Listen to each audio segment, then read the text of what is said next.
euh, utiliser la vidéoconférence via Teams. Donc, il y a deux façons de faire. La première, c'est d'aller directement dans l'onglet ici Appel. Ça, c'est surtout si vous voulez discuter avec une personne en particulier. Donc là, vous allez voir ici vos contacts s'afficher. C'est sûr que là, ici, c'est noir parce que j'ai caché le nom de mes élèves par souci de confidentialité. Donc là, ici, si on veut y aller par vidéoconférence, on va cliquer sur la petite caméra qui est ici vis-à-vis le nom de la personne qu'on veut appeler. Donc, je clique. Et là, c'est ça ici qui va s'afficher.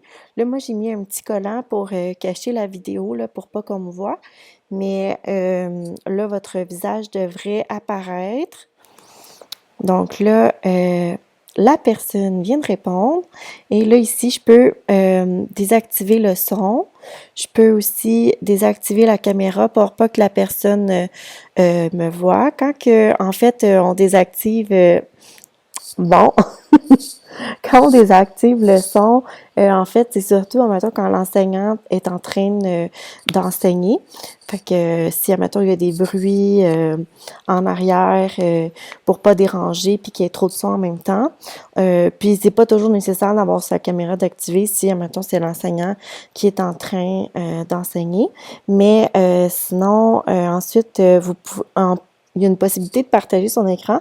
Donc, si jamais vous avez de la difficulté avec quelque chose dans un de vos devoirs, là, vous pourriez cliquer, par exemple, là, ici, j'ai un PowerPoint ouvert, là, mais je pourrais cliquer, puis aller partager mon PowerPoint.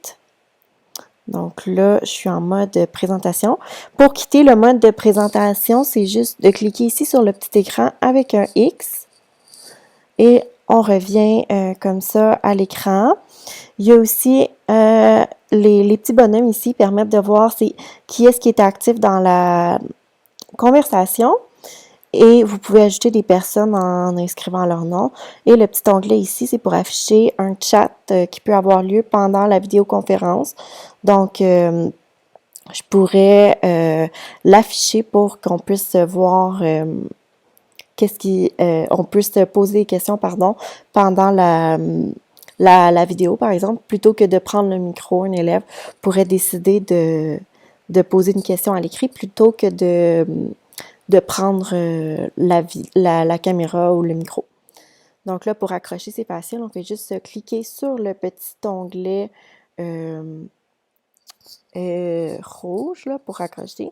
Et il y a aussi une autre façon, souvent quand on a une réunion, ça peut être un enseignant qui va planifier, par exemple, une rencontre Teams.